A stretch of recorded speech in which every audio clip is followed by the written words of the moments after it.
ចាបងប្អូនជីវិតគូការងារកុំចេះប្រចាំគ្នាបងប្អូនបើថាយើងប្រើជីវិតគូជាប្តីជាប្រពន្ធនៅជាមួយគ្នាការងារកុំចេះប្រចាំគ្នា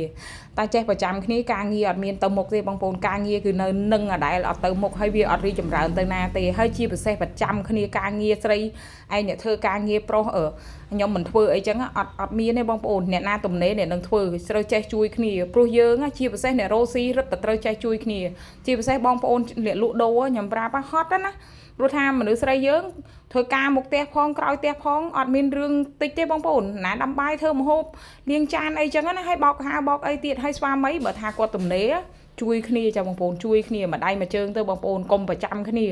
ព្រោះការងារកុំប្រចាំតែប្រចាំគ្នាការងារអត់លលូនហើយអត់ទៅមុខទេមិនមែនថាការងារប្រពន្ធចាំតែប្រពន្ធអ្នកធ្វើថងទីប្រពន្ធអត់តនេផងឲ្យប្រពន្ធរវល់ចងាប់នៅមុខតូបផងក្រោយតូបផងក្រោយផ្ទះផងអាណារោបាយរោទឹកឲ្យកូនឲ្យប្តីញ៉ាំទៀតចាបងប្អូនអត់ស្រួលទេអត់ទំនេរទេហត់ណាស់ហើយណាមួយតែអាណាដាំបាយដាំទឹកបារម្ភការងារបាយទឹកប្តីកូននេះទៀតមែនបើថាប្តីប្រពន្ធត្រូវចេះជួយគ្នាម្ដាយមួយជើងកុំប្រចាំធានាហ្មងអនាគតប្តីប្រពន្ធមានសាសនាមញឹមទេអត់មែនមានគំរុះគំរើយដាក់គ្នាមុខកញើដាក់គ្នាអីចេះអត់មានទេបងប្អូន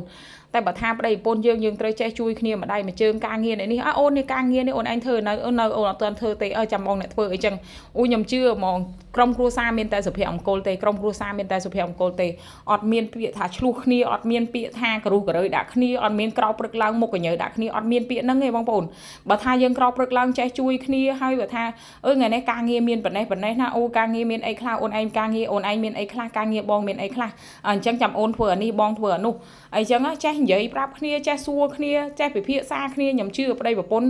ដឹងឲ្យមានសុភមង្គលហើយអត់មានពាក្យថាគំរុះគំរើយដាក់គ្នាហើយអត់មានពាក្យថាឆ្លោះគ្នាហើយអត់មានពាក្យថាជេរគ្នាទៀតហើយប្តីប្រពន្ធបើថាចេះជេរគ្នាចេះដាក់ធានាគ្នាខ្ញុំធានាហ្មងរ៉ូស៊ី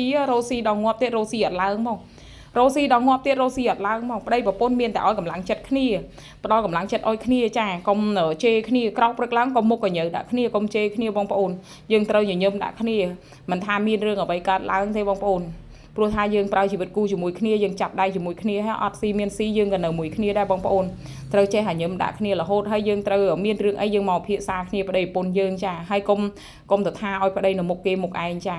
ហើយពេលមនុស្សប្រុសចូលចិត្តប្រពន្ធឲ្យតម្លៃប្តីណាចូលចិត្តមែនតែនមិនថាខ្ញុំមិនថាគេទេ